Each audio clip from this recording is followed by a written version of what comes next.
from top to bottom. Now you can like smell the mold, really nasty. Countless schools across the country are crumbling. It's shoddy.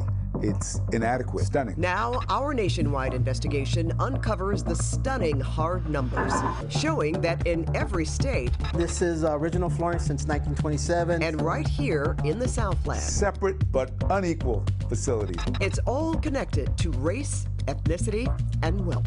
Why does the state still have this problem? Is it racist? Is it racism? Shouldn't every student have the same opportunities? Do you think that's fair? Do you think you're getting a fair shot?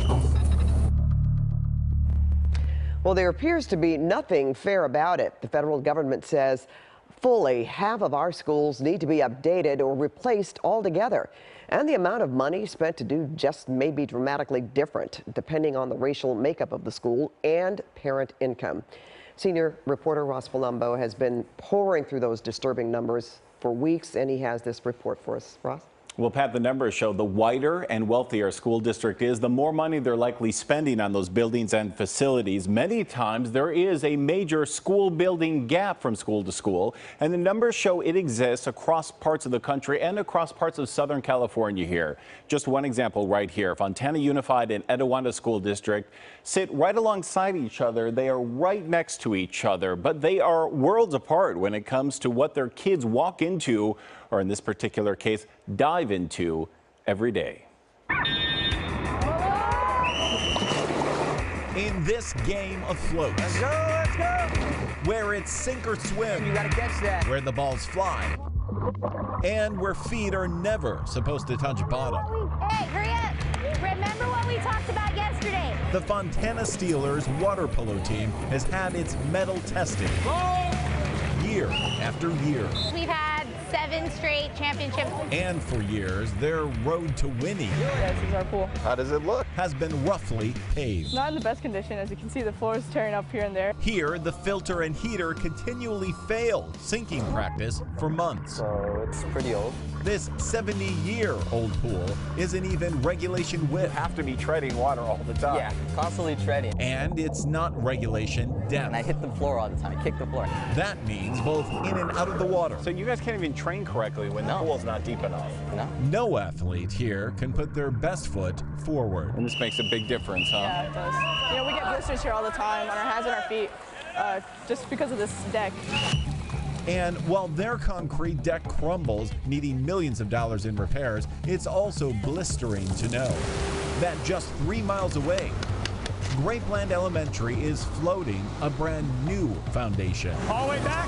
Shoveling in $9.5 million to trowel, move, and brush up floors for 8 new classrooms. Districts have more money than Yeah. Fontana does. Is that fair? It's not. It really isn't. Is it fair that other schools should have better facilities? No, and it's not. It does get a little disappointing at times for them, for sure. Why do you think that is? I don't know. The ball's away. To find out why, we looked at data from across the entire country and found out that Fontana Unified was only able to spend $454 per student on buildings, infrastructure, and facilities over the last 5 years, while neighboring Etiwanda School District was able to spend $1,361. That is 3 times as much. That directly correlates to community wealth. In Etiwanda, only 37% of students qualify for federally funded lunch. In Fontana, that number is much higher. Fully 84% of students in Fontana need that financial help. And it also correlates to race and ethnicity. In Etiwanda, about 54% of students are black or Hispanic. But here in Fontana, more than 92% of students are black or Hispanic. Fontana serves mostly Hispanic, very low-income population. But the fact that their kids go to schools that are so underfunded is, I think, something we should all be outraged about. Dean Pedro Noguera studies educational inequities at USC. All schools are not equal when it comes to funding, are they? No, they're not equal at all. In fact, our analysis shows across California, as the percentage of students who are black or Hispanic goes up, the amount of school funding from the state actually goes down dramatically, from $263 per student to just $81. That's 3 times less money. Is that why we're seeing the disparity when it comes to funding as well? It's related. Is it racist? Is it racism? It's, I call it structural racism. Structural racism, what it tells you, it's not about the intention of the policymakers, but because it's built into the way we have funded schools historically and continue to do so, it perpetuates racial inequities. The inequities here in Fontana have persisted for nearly 100 years. This is original flooring since 1927. Students just started class again here with warped and nail-riddled floors, exposed cables, and broken fountains. There's a lot of work to be done. It's about $1 billion. $1 billion. Or more, just to do maintenance. Can Fontana afford that? No, we don't have $1 billion. No, not at all. And the high cost of maintaining their old buildings means new buildings like this $23 million operations center in Etiwanda are even further out of reach. The data shows Etiwanda spends about 1/3 less on maintaining old buildings compared to Fontana. So that lower maintenance cost allows you to be more successful, doesn't it?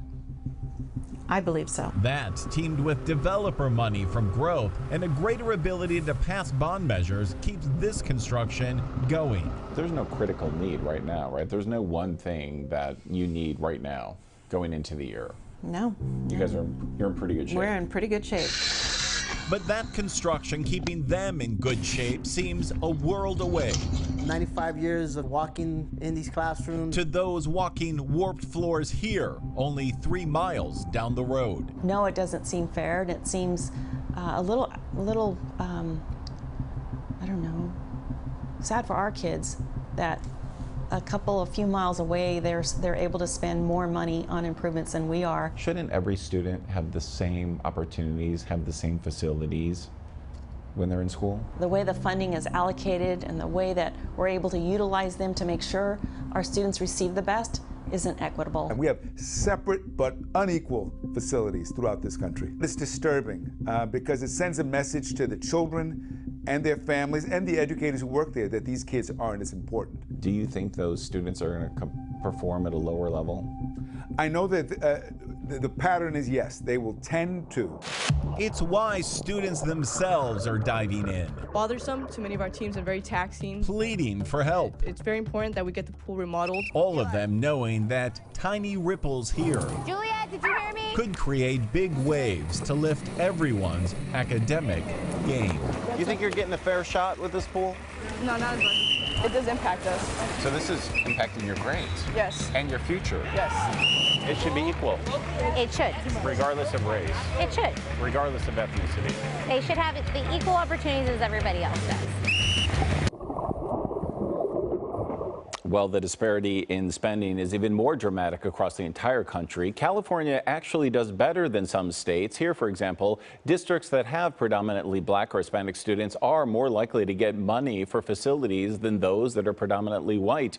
We do want to point out that we just compared an elementary school district to a district with high schools, and Etiwanda believes that accounts for part of the disparity between the two. But again, these schools are only one example, Pat, of what we see in many places across the Southland. Yeah, and in California and all over the nation, that's why we did that particular report. You know, when you don't have money for schools, we're talking about buildings here, but also element charts or things that are missing. We look at those kids with the swimming pools and how the disparity is there.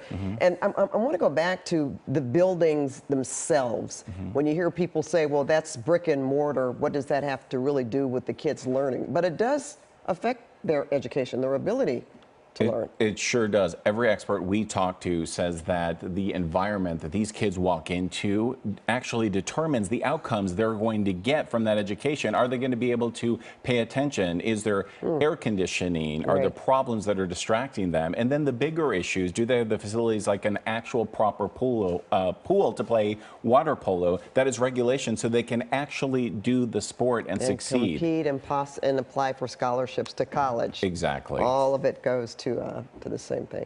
100%. Excellent report, very eye-opening, and I hope that something can be done to make it more. All of us do.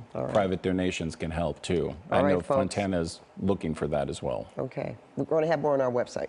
All right, thanks, Ross. Of course.